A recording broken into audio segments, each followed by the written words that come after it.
Aku tinggalkan Islam putih bersih. Yang membuat kotor itu ya syirik. Yang bikin kotor Islam itu bid'ah. Yang bikin kotor Islam itu syirik. Yang bikin kotor Islam itu bid'ah.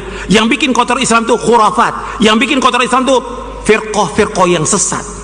Berarti yang mesti dibersihkan yang mana? Ya ini yang semuanya. Dengan apa? Dengan dakwah. Nah, setan nggak mau.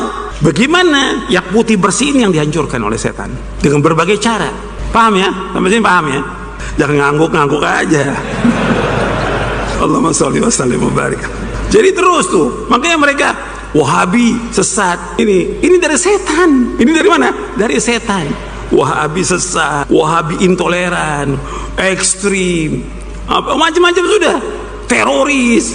Ini yang mereka menghancurkan yang putih bersih ini. Karena tugas setan bagaimana menghancurkan agama Islam. Nah, setan punya pengikut namanya Hizbus Syaiton. Golongan setan punya pengikutnya dan mereka gencar dengan apa? Dengan yang tadi saya sebutkan dalam surah Al-Anfal ayat 36. Dengan uangnya mereka terus menginfakkan hartanya untuk liyasuddu an sabilillah, untuk mencegah manusia dari jalan Allah. Apa kita berhenti? Jalan terus. Masjid ditutup, jalan terus. Masjid nggak boleh bangun, dakwah jalan terus. Jangan berhenti dakwah. Dakwah jalan selama langit dan bumi sampai kita diwafatkan oleh Allah. Paham sampai sini? Alhamdulillah. Banyakan umat Islam ya, wudunya ngusap kepala aja belum bisa. Ngusap kepala itu seperti ini. Iya tidak? Ini belum tahu ngusap kepala. Padahal menurut syariat ngusap kepala itu dari depan sampai ke tengkuk, dikembalikan lagi ke depan, masukkan ke telinga 1 kali. Nabi kalau berwudu itu dimulai dari depan ya ke belakang, kemudian dikembalikan lagi ke depan, dimasukkan ke telinga 1 kali. Jadi kalau kita lihat banyak orang itu kalau berwudu ya, bukan hanya orang awam, para ustadz, para imam ya, imam-imam di masjid, kalau wudunya gimana? Ya, bukan 1 kali, 3 kali. Kadang-kadang ada yang begini juga.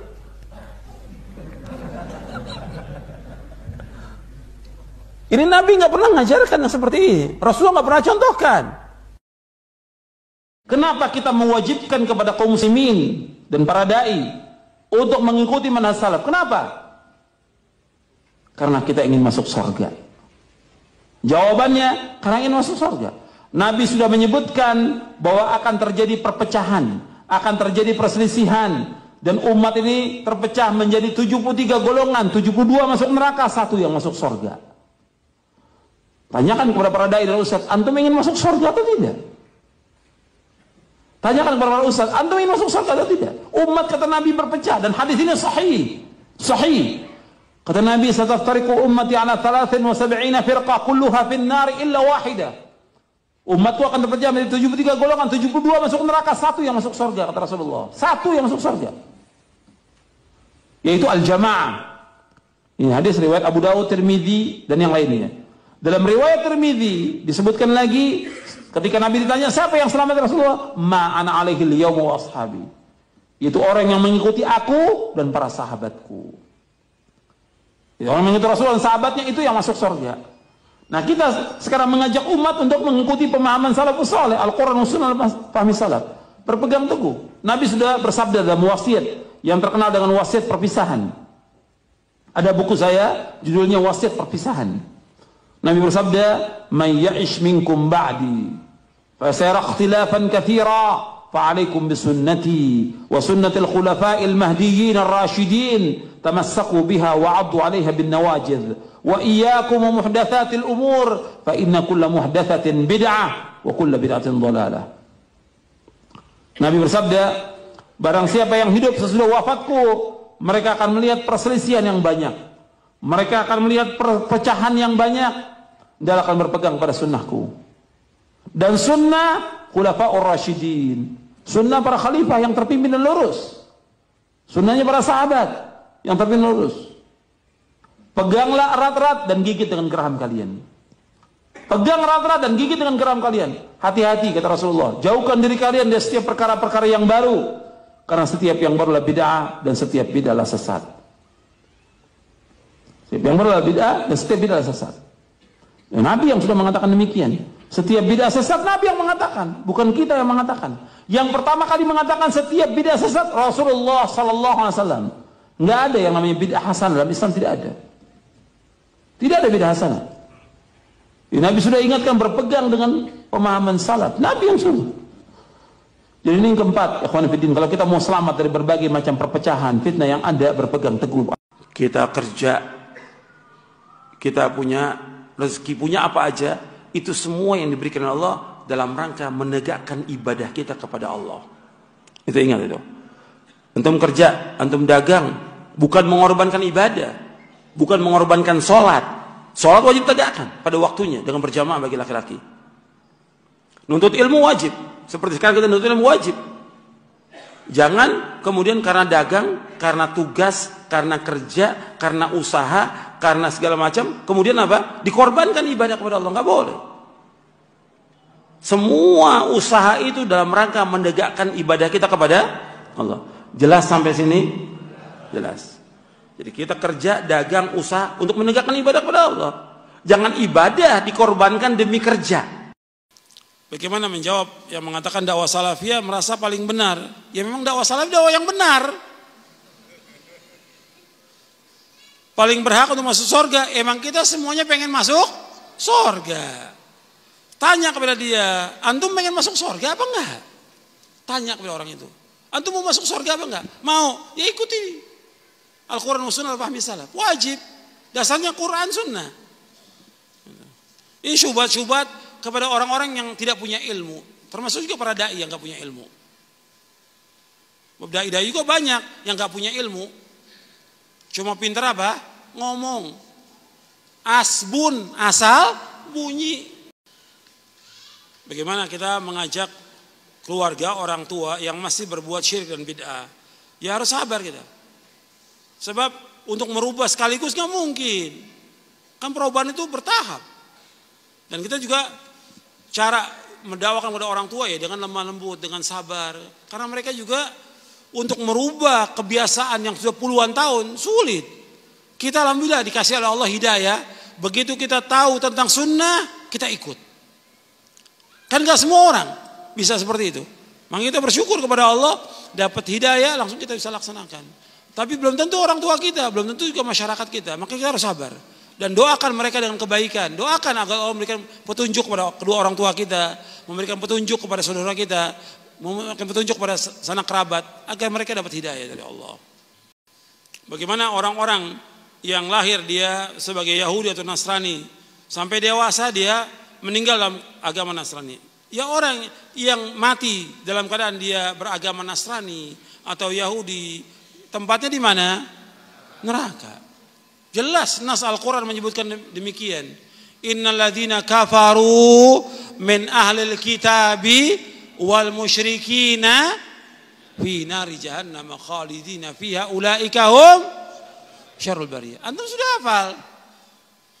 Sesungguhnya orang-orang kafir dari ahlul kitab. Ahlul kitab ini siapa? Yahudi Nasrani. Dan orang-orang musyrik tempat tinggalnya di mana kata Allah? Di neraka. Mereka kekal dalam selama-lamanya.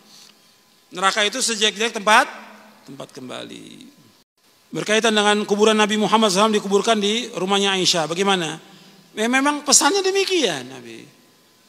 Nabi nggak mau. Nabi dan nabi-nabi sebelumnya, alaihissalam, kalau meninggal dikuburkan di tempat di meninggal. Nabi takut kalau ditampakkan kuburannya akan disembah oleh manusia. Maka untuk Nabi aja khususnya di rumahnya. Kemudian wasiat sahabat Abu Bakar dan Umar, wasiatnya minta di situ. Dikuburkan oleh para sahabat, sepakat para sahabat semuanya. Gak ada yang menolak tentang itu. Makanya Nabi dengan dua sahabatnya di situ dikuburkan. Tapi ini memang wasiat yang seperti ini. Artinya Nabi gak mau dikuburkan. Nabi udah ingatkan kepada umatnya menjelang wafat, Allahumma la taj'al qabri wathanan yu'bad. Ya Allah, jangan kau jadikan kuburanku sebagai berhala yang disembah. Nabi terus ingatkan supaya enggak jadi berhala yang disembah nantinya. Di dalam hadis yang diriwayatkan oleh Imam Ahmad, At-Tirmidzi, Ibnu Majah dan Hakim, Nabi bersabda SAW, "Man ta'allama ilman mimma yubtagha bihi wajhullah la yata'allamuhu illa liyusiba bihi aradan min dunya lam yajid arfal jannati yaumal qiyamah." Barang siapa yang menuntut ilmu yang mestinya karena Allah, tapi dia menuntut ilmunya karena ingin mencari sesuatu dari dunia, maka dia nggak akan mencium aroma surga pada hari kiamat. Jadi orang yang mestinya belajar karena Allah, tapi dia belajar bukan karena Allah, ingin mengharapkan sesuatu, ingin mendapatkan uang, ya, ingin mendapatkan sesuatu dari dunia, dia akan mencium aroma surga. Makanya harus ikhlas karena Allah SWT. Beramal ini harus ikhlas, semua harus ikhlas karena Allah. Ikhlas itu pokok dan asas. Allah berfirman, fa'budillaha mukhlishan lahuddin. Beribadah kepada Allah dengan ikhlas semata karena agamanya. Kalau ada orang yang tadinya menuntut ilmu, belajar menuntut ilmu, kemudian dia tinggalkan, tidak menuntut ilmu lagi, maka dia orang yang kufur nikmat. Karena kesibukan dunia, karena perdagangan, karena perniagaan, karena usaha, karena kuliah, atau karena yang lain. Gak boleh tinggalkan. Untuk ilmu agama wajib. Talabul ilmi faridatun ala kulli muslimin. Menuntut ilmu itu wajib atas setiap muslim. Wajib. Kalau disebutkan muslim termasuk muslimah. Nggak ada tambahan. Nggak ada tambahan dalam hadisnya muslimah, nggak ada dalam tambahannya. Yang sahih riwayatnya talabul ilmi faridatun ala kulli muslimin. Sampai situ hadis yang sahih. Menuntut ilmu itu wajib atas muslim. Kalau disebutkan muslim, masuk padanya muslimah. Makanya nggak boleh kita meninggalkan menuntut ilmu. Kita wajib terus menuntut ilmu syar'i sampai kita diwafatkan oleh Allah SWT. Karena ini wajib. Makanya kita jangan terpesona dengan orang-orang kaya. Kita ini kadang-kadang sibuk melihat orang kaya, masya Allah luar biasa. Gak ada artinya apa-apa. Makanya kita ini kalau sudah tahu tentang hakikat dunia, kita akan menghormati orang-orang yang berilmu. Kita menghormati orang-orang yang taat kepada Allah. Kita mencintai mereka, bukan menghormati orang-orang kaya. Orang kaya nggak ada arti apa-apa. Yang dilihat oleh Allah yang mulia itu bukan kekayaannya. Apa kata Allah? Inna akramakum indallahi atqakum. Sesungguhnya orang yang mulia di sisi Allah yang mana? Yang takwa apa yang banyak harta? Yang takwa. Bukan yang banyak harta, bukan yang punya kedudukan jabatan. Kedudukan jabatan sebentar. Ya. Dia dikerumuni orang banyak di saat punya jabatannya, di saat dia punya harta. Kalau hartanya sudah nggak ada, jabatan nggak ada, apa orang mau dekat lagi sama dia? Nggak akan ada orang mau dekat. Tapi orang yang berilmu, meskipun dia miskin, tetap datangi oleh orang. Dan orang akan bertanya pada dia. Makanya pernah ada di zaman dahulu, ada seorang ibu punya anak, cacat anaknya ini. Selalu dijadikan bahan gurauan, dicela. Kemudian kata ibunya, wahai anakku, kamu belajar. Belajar ilmu syar'i. Belajar kamu. Belajar. Allah akan muliakan kamu. Karena dia ingat kepada ayat Al-Quran si ibu ini. Yarfa'illahu alladhina amanu minkum walladhina utul ilma darajat. Belajar. Anak ini terus belajar. Sampai dia berilmu. Nggak dicela lagi oleh orang. Nggak dihinakan lagi. Semua orang datang. Hatta orang-orang kaya datang pada dia untuk belajar. Ya, makanya ilmu tetap. Hormati orang yang berilmu. Hormati. Karena Allah yang memerintahkan demikian dan juga Rasul memerintahkan demikian. Sallallahu alaihi wasallam. Gak ada suruh menghormati orang kaya, gak ada. Kalau menghormati orang yang lebih tua ada dalam hadis Nabi yang sahih. Tapi orang kaya gak ada. Tapi kalau kita lihat, ya orang hormatnya luar biasa. Sama ustadznya salam gak salam dia. La salam wala kalam. Sama orang kaya ketemu, masya Allah dipegang tangannya. Gimana Pak kabarnya? Baik. Apalagi kalau lihat mobil depan itu mobilnya bagus. Masya Allah. Dikerubutin sama panitia.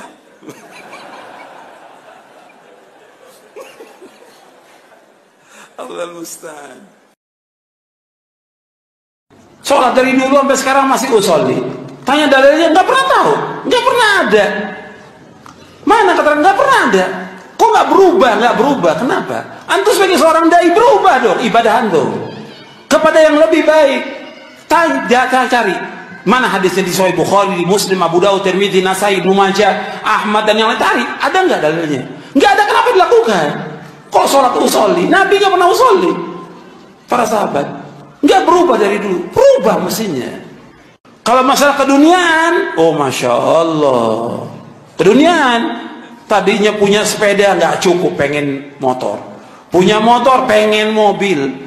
Punya mobil udah kasih, pengen yang bagus. Rumah begitu juga. Dulu rumahnya petak, pengen yang bagus. Terus untuk dunia, tapi untuk akhirat nggak ada. Nggak ada, mereka mau berubah, nggak ada. Ini kezoliman manusia kepada dirinya.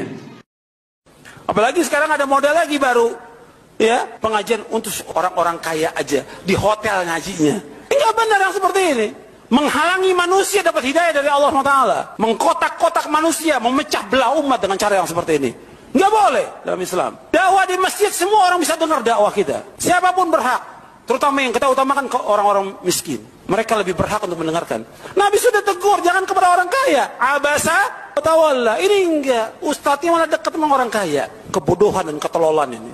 Yang kita cari, bagaimana kita bisa menunjuki manusia ke jalan lurus dan kita dapat ganjaran yang besar dari Allah Ta'ala. Sama nilainya orang kaya dan orang miskin, kita berikan petunjuk, sama gak nilainya? Sama di sisi Allah Ta'ala. Sampaikan yang hak ini kepada semua manusia, terutama orang-orang yang nggak mampu, yang miskin. Bukan dipecahkan, ini orang kaya. Untuk ini khusus daurahnya orang kaya dengan bayaran yang mahal.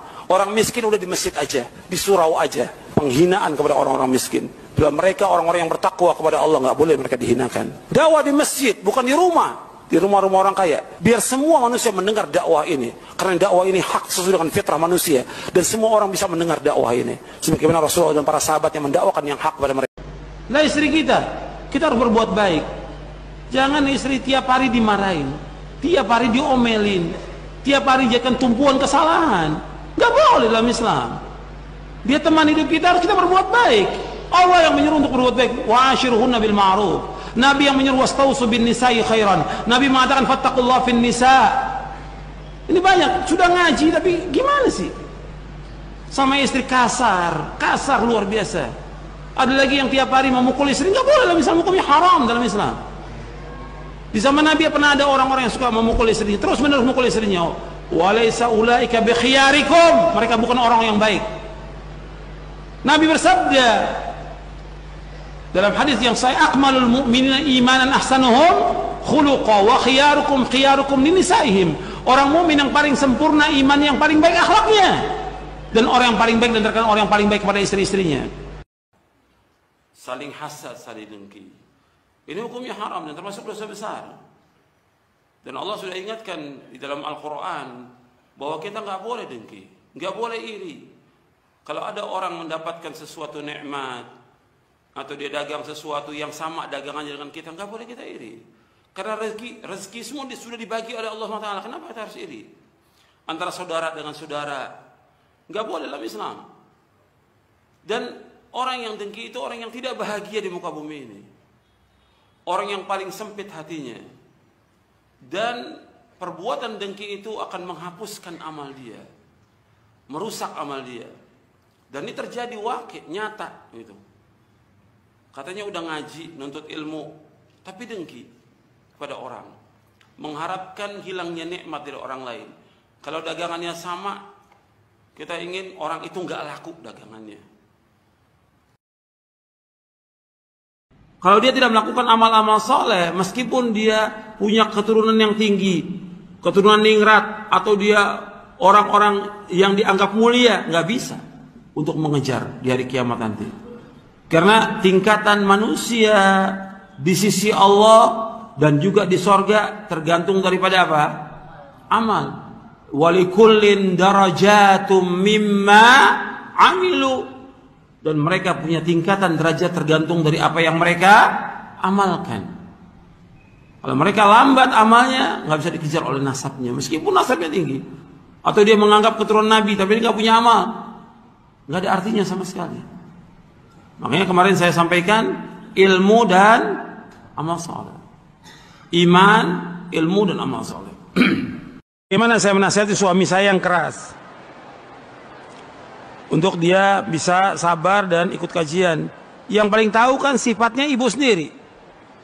Ya, yang pilih dia jadi suami ibu sendiri kan. Yang milih jadi suami ibu sendiri. Sudah terjadi, harus sabar. Harus sabar. Mesti ada kebaikannya di situ. Nggak mungkin nggak ada kebaikannya. Setiap sifat yang jelek itu memang harus dirubah. Sama seperti seorang suami, ada istrinya yang dia kurang suka dari tabiatnya, masih ada kebaikan padanya, pasti ada kekurangan, tapi terus berusaha menasihati dengan cara yang baik dan doakan dia agar dia bisa berubah. Dan pada para suami juga nggak boleh dia punya sifat yang keras, atau dia diktator pada keluarganya, nggak boleh. Apakah seorang istri berdosa jika diajak untuk berhubungan di malam hari, dia tidak mau? Alasannya airnya dingin. La haula wala quwwata illa billah.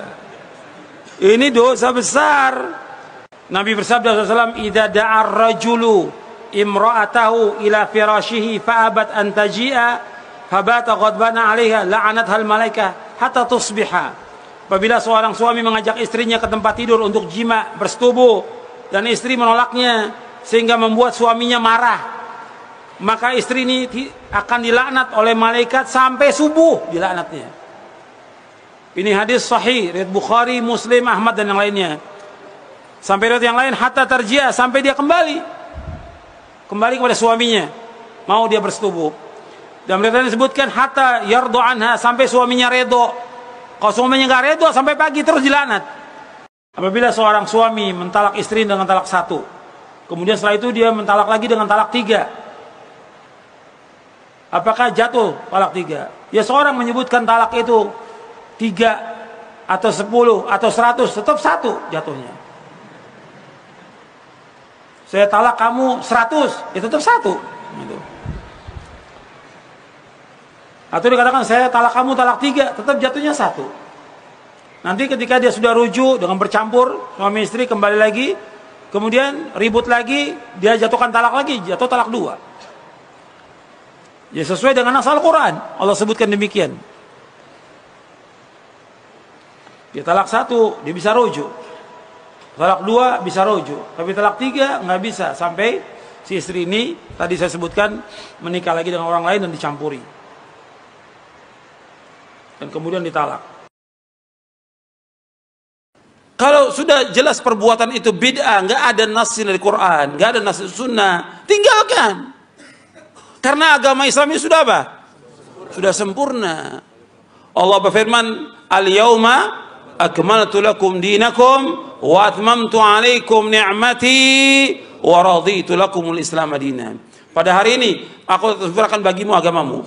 Aku telah cukupkan nikmatku atasmu dan aku ridho Islam menjadi agama bagimu. Ridho Allah sudah. Di satu agama Islam yang dibawa oleh Rasulullah SAW dan sudah sempurna, nggak ada yang tersisa. Nabi sudah jelaskan semuanya kepada umat Islam ini lengkap. Nabi bersabda sallallahu alaihi wasallam, "Ma baqiya syai'un yuqarribu minal jannati wa yuba'idu minan nari illa wa qad buyyina lakum." Kata Nabi SAW, tidak tersisa sedikit pun dari agama ini. Apa saja yang membawa kalian ke sorga sudah dijelaskan, dan apa saja yang membawa kalian ke neraka sudah dijelaskan. Disebutkan hadis ini oleh Imam At-Tabrani dalam kitabnya Al-Mu'jamul Kabir dari sahabat Abu Dzar radhiyallahu an. Artinya semua yang membawa manusia ke sorga Nabi sudah jelaskan, yang membawa manusia ke neraka Nabi sudah jelaskan lengkap agama ini. Sempurna, nggak ada yang tersisa. Makanya Nabi bersabda kepada para sahabat dalam hadis yang lain yang diriwayatkan oleh Imam Ibnu Majah di dalam muqaddimah kitabnya Sunan Ibnu Majah, Nabi bersabda, "Taraktukum ala mithlil bayda lailuha kanahariha la yazighu anha ba'di illa halik." Aku tinggalkan kalian dalam keadaan putih bersih agama ini. Nggak ada bercak syirik, nggak ada bercak bid'ah. Putih bersih. Malamnya seperti siangnya, nggak ada yang menyimpang dari agama ini, pasti binasa, kata Rasulullah. Pasti binasa. Kalau orang udah menyimpang dari jalan dakwah karena Allah SWT, itu paling ada satu orang muhsinin yang bantu, ada muhsinin yang bantu dia untuk dakwah, udah selesai. Tapi ini kan enggak, sekarang ini terus donasi. Sampai setiap ada dakwah itu kan bikin malu kita. Siapkan apa? Infak terbaik Anda. Lu dakwah siapin buku dong, Quran, buku. Apalagi itu enggak, siapkan infak terbaik Anda. Mesti itu dakwah. Itu enggak benar. Enggak benar, enggak ada seperti itu. Jadi ngerusak dakwah. Jadi udah dari awalnya ketahuan ini udah nyari duit gitu. Dan panitia nyari duit dengan cara itu. Mesti biarkan aja sebagaimana diajarkan orang untuk ikhlas karena Allah Ta'ala. Ini yang saya bawakan dari Quran, dari hadis Nabi yang sahih, dari penjelasan para sahabat. Nabi bersabda SAW, antum perhatikan, barang siapa yang tujuan di dunia, Allah akan ceraikan urusannya. Nggak pernah beres urusannya. Orang yang hidupnya dunia, sibuk dengan dunia dan tujuan hidup dunia, nggak bakal beres urusannya. Urusan apa aja nggak beres. Urusan rumah tangganya nggak beres, urusan anaknya nggak beres, urusan kantornya nggak beres, urusan dagangnya nggak beres, urusan dia dengan saudaranya nggak beres, mesti nggak beres. Dicerai-beraikan oleh Allah urusan, dan ini terbukti nyata ini. Anda bisa lihat ya, orang-orang yang sibuk dengan dunia, nggak beres urusannya. Saya udah lihat dengan mata kepala saya ribuan yang seperti ini. Dengan mata kepala lihat itu orang-orang yang sibuk dengan dunia. Berantakan urusannya, berantakan urusannya. Makanya Anda bisa lihat dalam kehidupan sehari, atau di perumahan, Anda bisa lihat kehidupan orang itu. Ribut, tiap hari ribut. Dengan kita belajar, kita akan tahu tentang agama ini.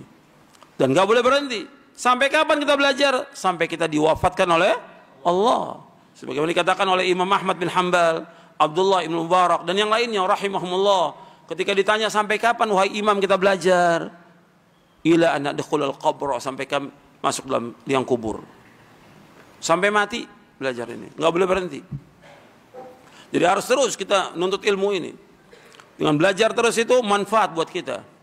Kalau disebut belajar apa yang paling penting? Tauhid. Paling penting belajar tauhid. Bukan yang lain nggak belajar, tetap belajar. Tapi yang paling pokok dasar itu tauhid. Ketika orang tidak tahu tauhid, ya nggak ada manfaatnya. Nggak tahu manhaj, ya nggak ada manfaatnya.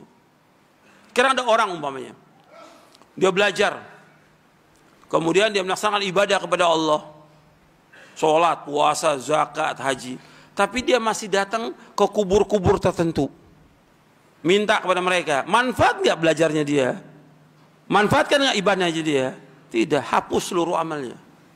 Ketika dia berbuat syirik kepada Allah, memalingkan doa yang mesti dia berdoa kepada Allah, tapi dia berdoa kepada selain Allah, ini syirik. Hapus nggak amalnya? Hapus semuanya. Kata Allah, la in asyrakta la yahbatanna amaluka wa la takunanna minal khasirin. Seandainya engkau berbuat syirik, akan hapus amal-amalmu dan engkau termasuk orang-orang yang rugi. Hapus seluruh amal. Maka tauhid yang didawakan oleh para anbiya war rusul alaihi wassalatu wassalam.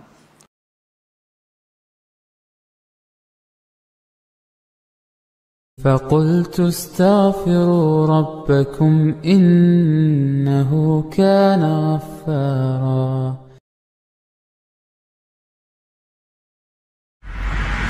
Jadi Allah menciptakan manusia ini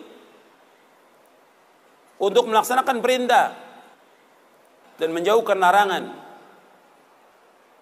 Dan Allah memberikan peringatan bagi mereka dengan umur yang Allah berikan kepada mereka. Allah berfirman dalam surah Fatir ayat 37, awalam nu'ammirkum ma yatadzakkaru fihi man tadzakkara wa ja'akumun nadhir. Dikatakan kepada mereka, bukankah kami telah memanjangkan umurmu untuk dapat berfikir bagi orang yang mau berfikir? Apakah telah datang kepadamu seorang pemberi peringatan? Sebagian ulama mengingatkan bahwa peringatan itu ketika manusia sudah berumur 40 tahun. Itu sudah diingatkan oleh Allah untuk kembali kepada Allah, untuk taubat kepada Allah, untuk melaksanakan amal-amal soleh, untuk menjauhkan semua perbuatan dosa dan maksiat. Sebagian mufassir menafsirkan umur 40 tahun. Karena umur itu umur kematangan manusia. Jadi hatta idza balagha ashuddahu wa balagha 40 sana, kata Allah dalam surah Al-Ahqaf ayat 15. Dan apabila sudah mereka mencapai umur yang matang, yaitu 40 tahun. Jadi sudah 40 tahun itu umur yang matang sudah bagi manusia. Maka Nabi diutus oleh Allah SWT ketika berumur 40 tahun. Udah mulai dia berpikir taubat atas semua dosanya. tinggalkan semua yang haram, tinggalkan semua dosa-dosa besar, tinggalkan semua yang tidak bermanfaat, kembali kepada Allah. Yang tadi nggak sholat, taubat dia. Yang tadi minum khamar, dia taubat. Terus kembali kepada Allah. Tapi kalau sudah lewat dari situ sampai 50, 60 tetap begitu, sulit dia untuk kembali. Karena umur umat Islam ini 60 sampai 70. Kata Nabi, "A'maru ummati baina as-sittin ila 70 wa aqallu ma yajuz dzalik," kata Nabi. Umur umatku antara 60 dan 70. Sedikit yang lewat daripada itu. Dan ketika kita diberikan umur panjang, pada hakikatnya kita sudah sedikit lagi akan mati. Setiap umur itu bertambah, umur itu juga berkurang. Dalam surah Yasin ayat 68 Allah berfirman, "Wa man nu'ammirhu nunakkishu fil khalq afala ya'qilun." Dan barang siapa kami panjangkan umurnya, ini kami kembalikan dia kepada awal kejadiannya, maka mengapa mereka tidak mengerti? Artinya ketika umur ini bertambah dari 30, 40, berarti sudah dekat kematian. Kalau umur yang diberikan oleh Allah 60 sampai 70, ketika dia sudah umur 50 tinggal jatah 10 tahun lagi. Kalau umur 60 tinggal 10 tahun lagi jatahnya. Tinggal dia berusaha untuk melakukan amal-amal soleh. Tapi banyak juga yang nggak sampai itu. Ada yang Allah wafatkan ketika dia umur remaja, atau dia masih kecil, atau ketika dia sudah dewasa. Banyak yang diwafatkan oleh Allah Subhanahu wa ta'ala. Tinggal kembali apakah dia sudah mempersiapkan bekal atau belum. Dan kita sering kalau kita ada orang meninggal dunia, kita mengucapkan inna lillahi wa inna ilaihi raji'un. Sesungguhnya kami ini milik Allah dan kami ini akan kembali kepada Allah. Arti kita semua ini milik Allah dan akan kembali kepada Allah. Mestinya kalau orang mengucapkan kalimat itu, mestinya dia sadar bahwa dia pasti akan mati. Pasti akan mati. Dan dia pasti menjadi penghuni kubur. Dan dia pasti akan dikumpulkan oleh Allah di padang mahsyar. Dan dia pasti akan ditanya oleh Allah tentang apa yang dilakukan. Pasti itu. Pasti itu.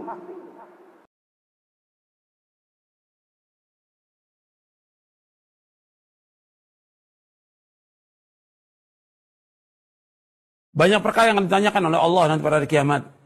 Yang pokok, yang pertama akan ditanyakan berkaitan tentang tauhid.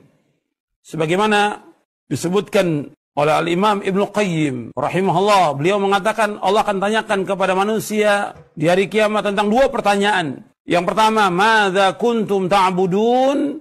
Yang kedua, wa madza ajabtumul mursalin? Yang pertama, bagaimana kalian beribadah kepada Allah? Yang kedua, bagaimana akan mengikuti para rasul? Yang pertama berkaitan tentang tauhid. Apakah kita ini sudah mentauhidkan Allah? Sudah mengikhlaskan ibadah hanya kepada Allah?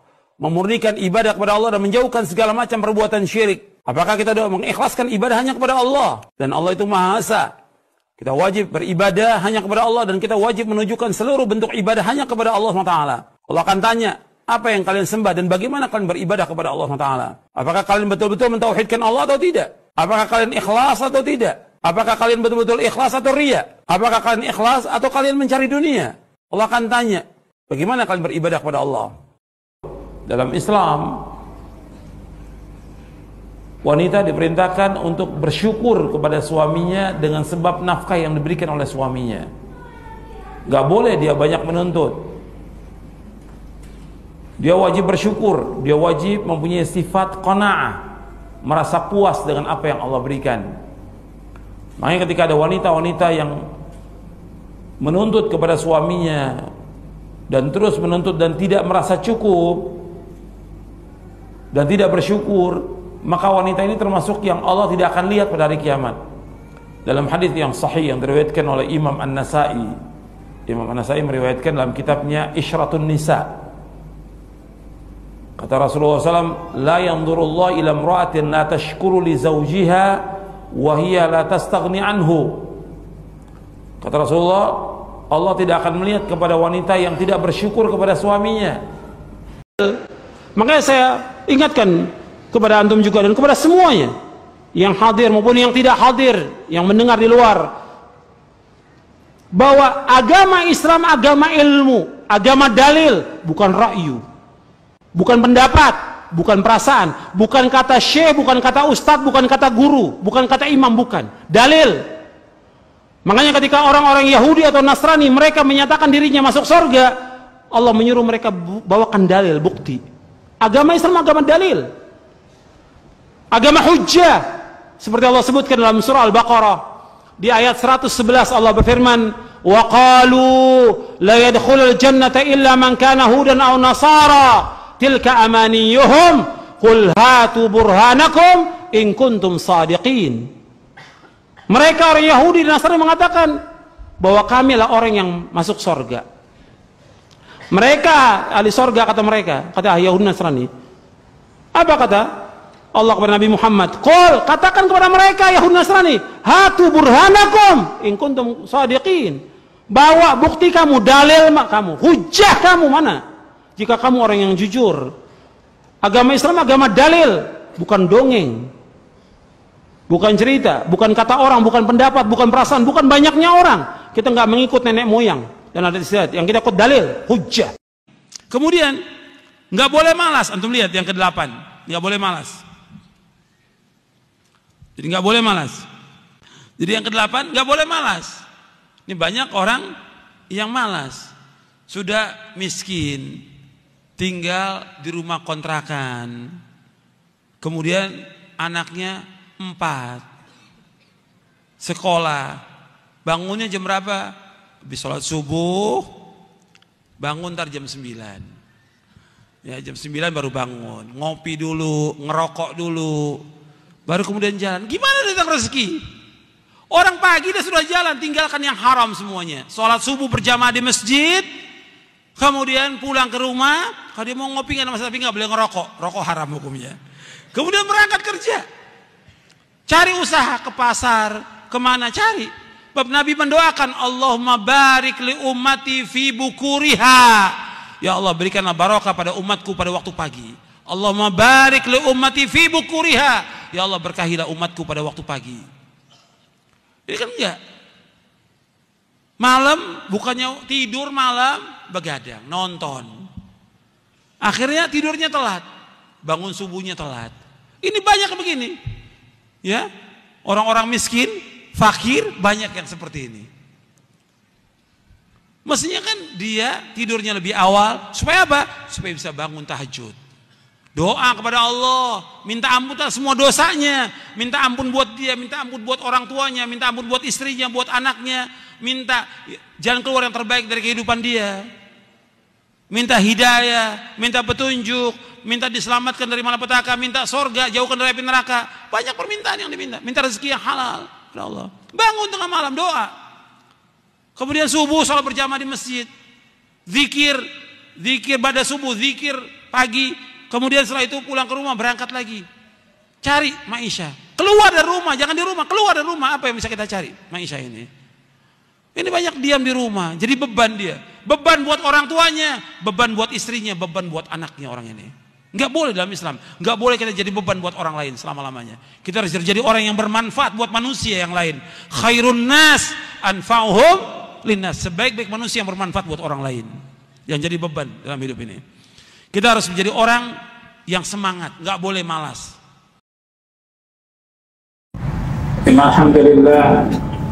Nahmaduhu wa nasta'inuhu wa nastaghfiruh. ونعوذ بالله من شرور أنفسنا ومن سيئات أعمالنا من يهده الله فلا مضل له ومن يضلل فلا هادي له أشهد أن لا إله إلا الله وحده لا شريك له وأشهد أن محمدا عبده ورسوله يا أيها الذين آمنوا اتقوا الله حق تقاته ولا تموتن إلا وأنتم مسلمون يا أيها الناس اتقوا ربكم الذي خلقكم من نفس واحدة وخلق منها زوجها وبث منهما رجالا كثيرا ونساء واتقوا الله الذي تساءلون به والأرحام إن الله كان عليكم رقيبا يا أيها الذين آمنوا اتقوا الله وقولوا قولا سديدا يصلح لكم أعمالكم ويغفر لكم ذنوبكم ومن يطع الله ورسوله فقد فاز فوزا عظيما أما بعد فإن أصدق الحديث كتاب الله وخير الهدي هدي محمد صلى الله عليه وعلى آله وسلم وشر الأمور محدثاتها وكل محدثة بدعة وكل بدعة ضلالة وكل ضلالة في النار. Amma ba'd, bapak-bapak, ibu-ibu, saudara-saudara sekalian, jamaah tiaratur yang mudah-mudahan dirahmati oleh Allah SWT. Alhamdulillah, kita bersyukur kepada Allah Subhanahu wa ta'ala, kita berada di Arafah, dan ini yang ditunggu oleh seluruh jamaah haji dari seluruh penjuru dunia. Karena Nabi bersabda SAW, Al-Hajju Arafah, haji itu Arafah. Rukun yang paling penting, rukun yang paling pokok haji itu Arafah. Jadi semua orang harus ada di Arafah. Atau dia sakit, atau dia sakit keras, itu harus dibawa dengan ambulan masuk ke Arafah. Ketika dia berada di luar Arafah, maka hajinya tidak sah. Rukun yang paling besar haji ini adalah Arafah, dan semua orang dari seluruh dunia yang ditempuh ini Al-Hajju Arafah. Makanya semua orang berusaha bagaimana bisa sampai ke Arafah, karena di tempat ini dan di hari ini juga Allah memerdekakan kaum muslimin dari api neraka. Dan orang menanyakan kepada malaikat, apa yang mereka kendaki dengan datang ke Arafah ini? Yang mereka kendaki agar diampuni dosa mereka. Kata Allah, aku ampuni dosa mereka semuanya. Ini kenikmatan yang luar biasa, yang gak peroleh dimanapun berada, tidak kemarin dan tidak juga besok, hanya ada pada hari ini. Dan itu hanya ada setahun sekali, Arafah itu. Tinggal kembali kepada kita, apakah kita termasuk orang-orang yang diampuni dosa kita oleh Allah atau tidak. Karena jelas niat kita dari rumah untuk mendapatkan haji yang mabrur, dan puncak cita-cita seorang mukmin adalah surga. Al-Hajjul Mabrur laisa lahu jazaa'un illa jannah.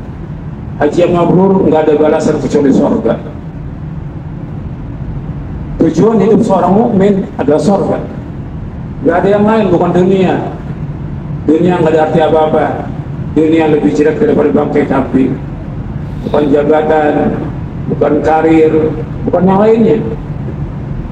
Tapi yang dicari oleh orang beriman adalah surga.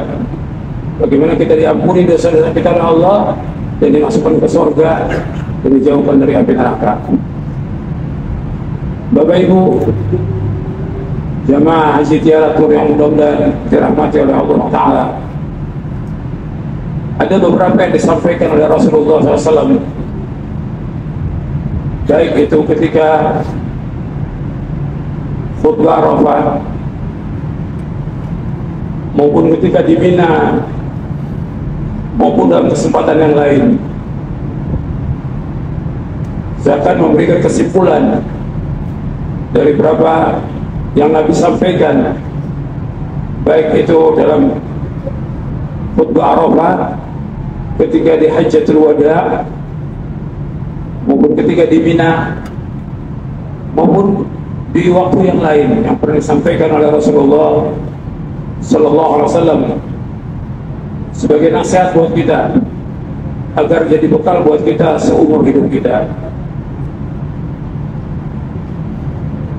Yang pertama yang harus kita ingat bahwa dakwah para nabi dan para rasul alaihi wassalatu wassalam semuanya mendakwakan dakwah tauhid. Dan Nabi selama 23 tahun mendakwakan dakwah tauhid. Dan ketika Nabi haji, merupakan haji yang terakhir, yang pertama dan terakhir. Ada dikatakan hajatul wada, haji perpisahan. Nabi haji yang pertama dan haji yang terakhir. Kemudian dakwah Nabi gak pernah lepas daripada tauhid selama 23 tahun. Inti dari agama Islam adalah tauhid. Bagaimana kita mengesahkan Allah, bagaimana kita beribadah kepada Allah, bagaimana seluruh bentuk ibadah itu kita tujukan hanya kepada Allah. Qul inna salati wa nusuki wa mahyaya wa mamati lillahi rabbil alamin la syarika lahu wa bidzalika umirtu wa ana awwalul muslimin. Sesungguhnya salatku, ibadahku, hidupku dan matiku karena Allah Rabbul Alamin. Enggak ada sekutu bagi Allah, demikian aku perintah dan aku yang pertama Islam. Jadi yang pertama adalah tauhid. Makanya nggak boleh ada perbuatan syirik. Allah nggak akan ridho kalau ada orang yang berbuat syirik. Karena seluruh langit dan bumi ini milik Allah. Semua milik Allah. Maka ketika kita mengucapkan talbiyah, labbaik Allahumma labbaik, labbaik la syarika laka labbaik, innal hamda wa ni'mata laka wal mulk la syarika lak. Aku penuhi panggilanmu ya Allah. Aku penuhi panggilanmu ya Allah. Sesungguhnya seluruh pujian, seluruh nikmat, seluruh kerajaan hanya milik Engkau ya Allah. Tidak ada sekutu bagi Engkau ya Allah. Aku penuhi panggilanmu. Seluruh milik Allah. Tidak ada satupun makhluk yang memiliki andil dalam penciptaan langit dan bumi dan penciptaan seluruh makhluk ini. Makanya kita wajib menunjukkan ibadah itu kepada Allah. Maka Allah berfirman, wa ma khalaqtul jinna wal insa illa liya'budun ma uridu minhum min rizqin wa ma uridu an yut'imun innallaha huwar razzaqu dzul quwwatil matin. Tidak aku ciptakan jin dan manusia maka beribadah kepadaku. Aku nggak minta rezeki dari mereka, aku nggak minta makan. Allah yang terus menerus memberikan rezeki, dan Allah yang terus menerus memberikan, Allah yang maha kuat. Jadi Bapak Ibu sekalian, perhatikan bahwa kita diciptakan oleh Allah untuk ibadah. Tujuan pokok ibadah adalah tauhid, menjauhkan segala macam perbuatan syirik. Kalau kita lihat di Indonesia dan negeri-negeri yang lain, itu masih banyak kesyirikan. Orang masih banyak menyebutkan Allah. Ini perbuatan yang Allah nggak ridho, dan Allah sangat murka. Ancamannya berat, Allah nggak akan ampuni dosanya, dan Allah haramkan bagi mereka sorga. Perhatikan itu, bahwa Allah nggak ridho kalau ada orang berbuat syirik. Di Indonesia masih banyak orang datang ke kubur-kubur wali, ke kubur-kubur kiai, kemudian minta di sana, berdoa kepada mereka, minta kesembuhan, minta jodoh, minta rezeki, minta yang lain. Datang juga ke dukun-dukun dan yang lainnya. Ini semua perbuatan syirkun akbar, syirik yang paling besar yang Allah nggak ridho. Allah sudah mengancam dalam Al-Quran, innallaha la yaghfiru an yushraka bihi wa yaghfiru ma duna dzalika liman yasha wa may yushrik billahi faqad iftara itsman 'azima. Sungguhnya Allah tidak akan mengampuni dosa berbuat syirik, dan Allah mengampuni dosa selain itu bagi siapa yang Allah kehendaki. Barang siapa yang berbuat syirik, maka sungguh dia telah berbuat dosa besar yang paling besar. Jadi orang berbuat syirik, dia melakukan dosa besar yang paling besar. Dan Allah menyebutkan lagi dalam surah Al-Ma'idah, atau dalam surah An-Nisa ayat 48, Dalam surah Al-Maidah ayat 72 Allah berfirman, "Innahu may yusyrik billahi faqad harramallahu 'alaihi al-jannah wa ma'wahu an-nar wa ma lidh-dhalimin min ansar." Sesungguhnya orang berbuat syirik diharamkan baginya surga, tempat tinggalnya neraka, dan neraka saja yang tempat kembali. Jika orang berbuat syirik, neraka masih banyak. Kita wajib ingatkan diri kita, istri kita, anak kita, keluarga kita, orang tua kita, jangan sampai mereka datang ke tempat syirik. Jangan sampai ikut-ikutan datang ziarah ke kubur-kubur wali. Ini perbuatan syirik. Ziarah kubur boleh, tapi ziarah dengan niat untuk meminta sesuatu, mengharapkan berkah dari kuburan itu nggak boleh. Hatta kuburan Nabi Muhammad SAW nggak boleh dengan niat mencari berkah, nggak boleh. Nggak ada satupun kuburan di muka bumi yang mengandung berkah, tidak ada. Niat kita ke Madinah untuk sholat di Masjid Nabawi, cuma kan ada kuburan Nabi di situ, kita sekalian ziarah. Tapi sengaja niat ziarah ke kubur Nabi tidak boleh dalam Islam. Itu kubur Nabi, apalagi kubur yang lain selain Nabi Sallallahu Alaihi Wasallam. Di Indonesia masih banyak berbis-bis, sampai 50 bis, 100-an bis itu ziarah ke kubur wali. Ini perbuatan syirik. Kita setelah pulang dari haji ini jangan sampai lagi berbuat demikian. Yang dulu kita wajib taubat. Ingatkan semua keluarga kita, jangan sampai berbuat syirik lagi. Ini tauhid, lawannya adalah syirik. Dan ini harus kita tumbuhkan dalam diri kita. Kepada istri kita, anak kita. Makanya wasiat Luqman kepada anaknya, ya bunayya la tusyrik billah inna syirka la-dzulmun 'adzim. Wahai anakku, jangan berbuat syirik. Syirik itu kezaliman yang amat besar. Tidak ada kezaliman di muka bumi yang paling besar dengan syirik. Makanya syirik itu harus dimusuhi, harus diperangi, harus dilawan. Maka Nabi memerangi orang-orang yang berbuat syirik. Nabi bukan sekali dua kali, pernah puluhan kali melawan orang-orang yang berbuat syirik. Sampai di hari terakhir Nabi suruh tempat-tempat kesyirikan dihancurkan semuanya. Tempatnya Lata, Uzza, Hubal harus dihancurkan semuanya dalam satu hari. Gak boleh ada lagi kuburan syirik, gak boleh ada lagi. Pohon-pohon kesyirikan gak boleh ada lagi. Ini Islam. Ini agama Islam, merupakan agama tauhid. Gak ada lagi penyembahan kepada selain Allah, gak ada lagi penyembahan kepada manusia. Makanya Nabi Muhammad SAW disuruh untuk mengajak orang-orang Nasrani dan Ahlul Kitab semuanya untuk beribadah kepada Allah. Allah berfirman dalam surah Ali Imran di ayat 64, "Qul ya ahlal kitab ta'alu ila kalimatin sawa'in bainana wa bainakum alla na'budu illa Allah wa la nusyrika bihi syai'an wa la yattakhidha ba'duna ba'dan arbaba min dunillah wa in tawallaw faqulu ashhadu bi anna muslimun." Katakanlah wahai ahlul kitab, kemarilah kepada kalimat yang sama antara kami dengan kalian.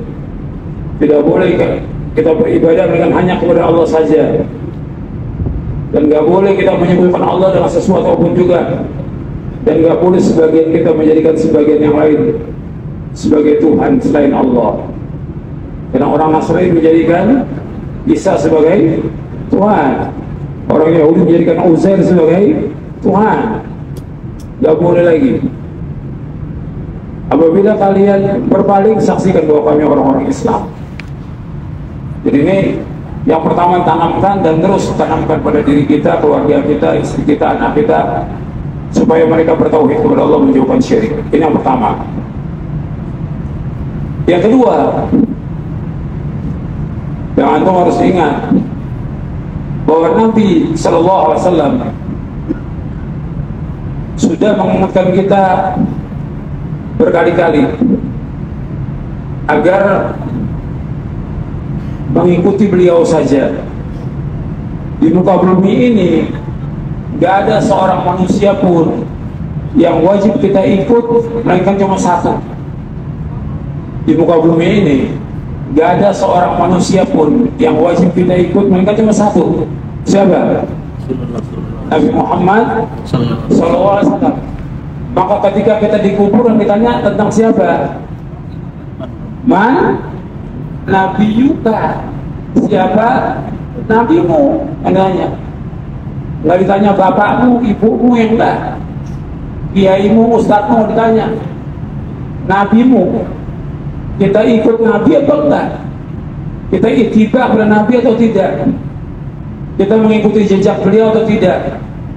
Kita menjauhkan perbuatan bid'ah atau tidak? Para Nabi SAW sudah melarang jangan sampai berbuat bid'ah. Dan Nabi berkali-kali menyampaikan dalam khutbah, kullu bid'atin dalalah wa kullu dalalatin finnar. Setiap bid'ah sesat, setiap kesesatan tempatnya neraka. Bukan masalah kecil, masalah bid'ah, masalah neraka. Makanya di sore hari, di hari ini, di hari Arafah, di sore hari, Allah turunkan ayat dalam surah Al-Maidah, surah 5 ayat 3. Al-yawma akmaltu lakum dinakum wa atmamtu alaikum ni'mati wa raditu lakum al-islam dinan. Pada hari ini aku telah sempurnakan bagimu agamamu. Aku tak cukupkan nikmatku atasmu, dan aku ridho Islam menjadi agama bagimu. Maka nggak ada agama lagi kecuali agama yang dibawa oleh Nabi Muhammad SAW. Nggak ada syariat kecuali syariat yang dibawa oleh Nabi Muhammad SAW. Nggak ada tarekat kecuali tarekat yang dibawa oleh Nabi Muhammad SAW. Itu dijelaskan oleh Al-Hafidz Ibnu Katsir dalam tafsirnya tentang ayat ini. Jadi jalan yang kita tempuh, jalan yang ditempuh oleh Rasulullah SAW, kita wajib ittiba. Dan ini terus harus kita ingatkan. Makanya kita dimusuhin ketika kita menjelaskan tentang syirik, menjelaskan tentang bahaya bid'ah, kita dimusuhin. Karena yang paling tidak senang kepada dakwah ini yaitu iblis. Iblis membisikkan kepada wali-walinya. Jadi nggak mau kalau ada orang yang melarang perbuatan syirik, melarang perbuatan bid'ah, iblis nggak mau. Justru mereka pengen semua manusia bersama iblis masuk mana? Neraka. Dan itu Allah sebutkan dalam beberapa ayat dalam Al-Quran. Makanya kita wajib untuk ittiba. Yang ketiga, Nabi selalu mengingatkan kepada kita untuk berpegang kepada Quran dan Sunnah. Dalam Hajjatul Wada juga Nabi sebutkan, taraktu fikum amrayni lam tadillu ma tamassaktum bihima, kitab Allah wa sunnati. Aku tinggalkan kepada kalian dua perkara yang kalian tidak akan sesat selama berpegang dengan dua perkara itu, yaitu kitabullah, Al-Quran, dan sunnahku. Tapi Nabi juga sering mengingatkan kepada manusia agar berpegang teguh kepada Quran dan Sunnah ala fahmi salaf. Kita wajib mengikuti pemahaman siapa? Para sahabat. Karena pemahaman yang maksud hanya pemahaman sahabat. Pemahaman yang wajib diikuti pemahaman sahabat. Maka kita wajib mengikuti Al-Quran wa Sunnah ala fahmi salaf. Ayat-ayatnya banyak dalam Al-Quran, hadisnya banyak, asarnya juga banyak. Disuruh kita mengikuti Quran dan Sunnah ala fahmi salaf. Itu jalan selamat. Kalau kita mau selamat dari firqah-firqah yang sesat, golongan-golongan yang sesat, aliran yang sesat, yang ikut Quran dan Sunnah ala fahmi salaf. Kalau nggak ikut, ya ikut aliran sesat. Sekarang udah bukan satu, bukan 70 lagi, udah lebih dari ratusan aliran di Indonesia ini. Dan sesat semuanya. Pada sesat Nabi menyebutkan kembalinya kemana? Neraka. Kita ingin selamat, dunia dan akhirat ingin selamat, maka harus betul-betul kita beragama sungguh-sungguh benar, Quran wa sunnah ala fahmi salaf. Nggak bisa kita ubah dengan yang lain, nggak bisa kita tukar dengan yang lain, nggak bisa kita ganti dengan yang lain. Nggak ada tawar-menawar. Quran wa sunnah ala fahmi salaf. Itu jalan hidup, itu jalan yang membawa kepada keselamatan dunia dan akhirat. Itu yang ketiga. Yang keempat, yang Nabi sering ulang-ulang, baik dalam Hajjatul Wada maupun di Mina, inna dima'akum wa amwalakum wa a'radakum haramun ka hurmati yaumikum hadha fi syahrikum hadha fi baladikum hadha. Qala hal balagtu? Kata Nabi, sesungguhnya darah kalian, harta kalian, dan kehormatan kalian haram bagi kalian, sebagaimana haramnya hari ini, di negeri ini, di bulan ini. Jadi Bapak Ibu sekalian perhatikan tuh, tidak boleh ada pertumpahan darah, tidak boleh mengambil harta orang lain, dan tidak boleh merobek kehormatan orang lain. Apakah dengan melaknat, menggibah, memfitnah, itu nggak boleh. Hukumnya haram dan termasuk dosa besar. Di tiga ini masalah berat ini. Nabi ulang berkali-kali. Darah. Karena orang yang membunuh seorang muslim berat hukumannya dan masuk neraka. Yang kedua, makan harta seorang muslim juga ancamannya neraka. Yang ketiga, yaitu merusak kehormatan seorang muslim, membicarakan aibnya, merusak kehormatannya, memfitnah, melaknat, menggibah, dan yang lainnya. Ini semua nggak boleh Islam. Maka setelah kita di Arafah ini, kita jaga lagi, jangan sampai kita berbuat dosa kepada saudara kita sendiri sama muslim. Dosa besar, bukan dosa kecil. Kemudian yang selanjutnya, yang kelima. Yang kelima, Nabi ingatkan kepada kaum laki-laki agar memberikan nasihat kepada wanita dengan cara yang baik. Wastausu bin nisa'i khairan. Wastausu bin nisa'i khairan. Aku wasiatkan kalian agar kalian menasihati istri kalian dengan cara yang baik.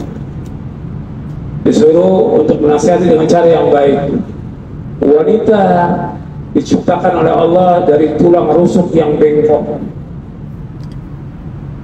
Dibiarkan dia akan tetap bengkok, dipaksakan dia akan patah, patahnya cerai. Tapi kalau dibiarkan tetap dia bengkok. Tapi tetap Nabi suruh wastausu bin nisa'i khairan. Nasihati wanita dengan cara yang baik. Tetap tabiatnya bengkok, tetap gak akan berubah wanita itu.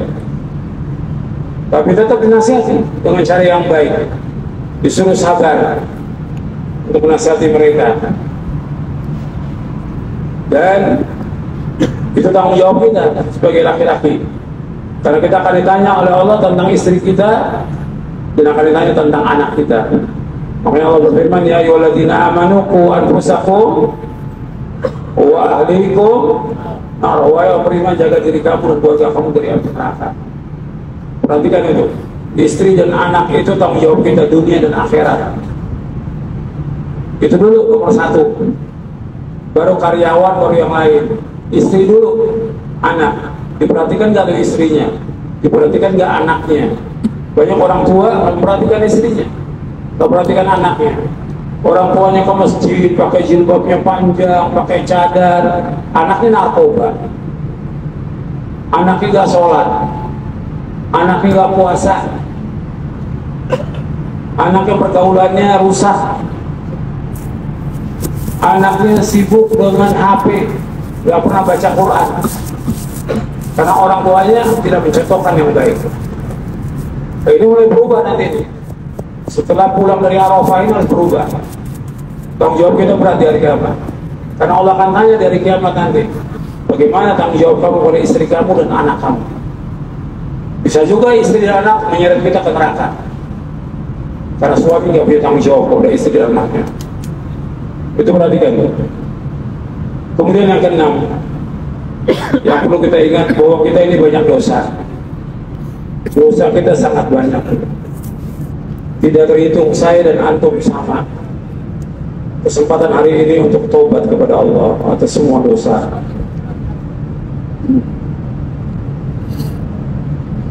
Diingat satu persatu. Dari mulai syirik kepada Allah, durhaka pada orang tua, berkata zur, berkata dusta, minum khamar, meninggalkan sholat, tidak pakai jilbab, melawan orang tua, durhaka pada suami, dan yang lainnya. Itu ingat satu persatu dosa-dosa itu, agar hari ini kita minta ampun kepada Allah, agar kita keluar dari Arafah ini dalam kondisi dosa kita sudah diampuni oleh Allah Subhanahu wa Ta'ala. Kita minta kepada Allah, sebutkan semua dosa kita, kita menangis atas semua dosa kita, dan minta ampun kepada Allah bahwa kita ini hamba Allah yang banyak dosa. Karena kalau kita kotor, banyak dosa, nggak diterima oleh Allah dari kiamat. Semoga Allah berfirman, yauma la yanfa'u malun wa la banun illa man atallaha biqalbin salim. Pada hari yang tidak bermanfaat harta dan anak kecuali orang yang datang kepada Allah dengan hati yang selamat, hati yang bersih dari dosa, hati yang bersih dari syirik, hati yang bersih dari bid'ah, hati yang bersih dari perbuatan dosa dan maksiat. Itu Allah sebutkan dalam surah Asy-Syu'ara. Maka kita berusaha hari ini minta ampun kepada Allah agar Allah mengampuni semua dosa-dosa kita. Yang terakhir yang perlu saya ingatkan kepada Bapak Ibu sekalian, bahwa perjalanan hidup kita ini masih panjang. Kita nggak tahu umur kita apa hari ini, apa besok, apa lusa, apa tahun depan. Kita nggak tahu umur kita, tapi perjalanan masih panjang. Kita wajib untuk bertakwa kepada Allah, bertakwa kepada Allah. Terus iringi takwa itu dalam kehidupan kita. Makanya ketika haji itu Allah berfirman, wa tazawwadu fa inna khairaz zadi taqwa. Berbekalah kalian karena bekal yang paling baik adalah takwa. Bukan uang, bukan dolar, bukan real, bukan makanan, tapi bagaimana ketakwaan kita kepada Allah agar kita tidak melanggar syariat, agar kita tidak melawan Allah, agar kita taat sami'na wa ata'na kepada Allah SWT dan kepada Rasulnya. Jauhkan semua larangan-larangan Allah, takwa kepada Allah di mana saja kita berada. Maka Nabi berpesan kepada sahabat, ingat pesan ini, cuma 3 pesan ini: ittaqillaha haitsu ma kunta wa atbi sayyi'atal hasanata tamhuha wa khaliqin nasa bi khuluqin hasan. Bertakwa kamu kepada Allah di mana saja kamu berada, di Arafah, di Mekah, di Madinah, di negeri kafir. Takwa kepada Allah. Allah melihat kita dan Allah bersama kita. Jangan melanggar syariat, jangan tinggalkan kewajiban. Takwa kepada Allah. Yang kedua, iringi perbuatan yang jelek dengan perbuatan yang baik. Misalnya perbuatan yang baik akan menghapuskan perbuatan yang jelek. Dosa-dosa kita iringi dengan perbuatan yang baik, dengan berzikir, beristighfar, dengan sedekah, dengan berbuat-buat kebaikan. Yang ketiga, wa khaliqin nasa bi khuluqin hasan. Bergaulah kepada manusia dengan akhlak yang mulia. Kita bergaul kepada manusia akhlak, senyum, ketemu orang itu senyum, negur, salam kepada siapa aja. Dia jamaah haji kita, bukan jamaah haji kita. Dia teman kita, bukan teman kita, selama dia muslim. Disuruh wa khaliqin nasa bi khuluqin hasan. Bergaul kepada manusia dengan akhlak yang mulia. ini jaga adab ini, karena ini hilang sudah di tengah-tengah kaum muslimin. Kadang-kadang yang ngaji hanya senyum oleh yang ngaji aja, yang pakai cadar hanya pakai cadar aja. Padahal kita harus bergaul dengan semua manusia dengan akhlak yang mulia, karena akhlak ini paling berat timbangan pada hari kiamat. Saya pikir cukup sampai di sini, mudah-mudahan bermanfaat dan bisa kita amalkan. Dan mudah Allah mengampuni dosa-dosa kita, dan Allah menjadikan haji kita haji yang mabrur. Dan habis ini kita sholat zuhur 2 rakaat, setelah itu qomat lagi sholat asar 2 rakaat di jamaah takdim. Mudah-mudahan apa yang saya sampaikan bermanfaat dan kita amalkan. Wassalamualaikum Muhammadin sallallahu alaihi wa ala wasallam. Subhanakallah wa bihamdik, asyhadu an la ilaha illa anta, astaghfiruka wa atubu ilaik. Assalamualaikum warahmatullahi wabarakatuh.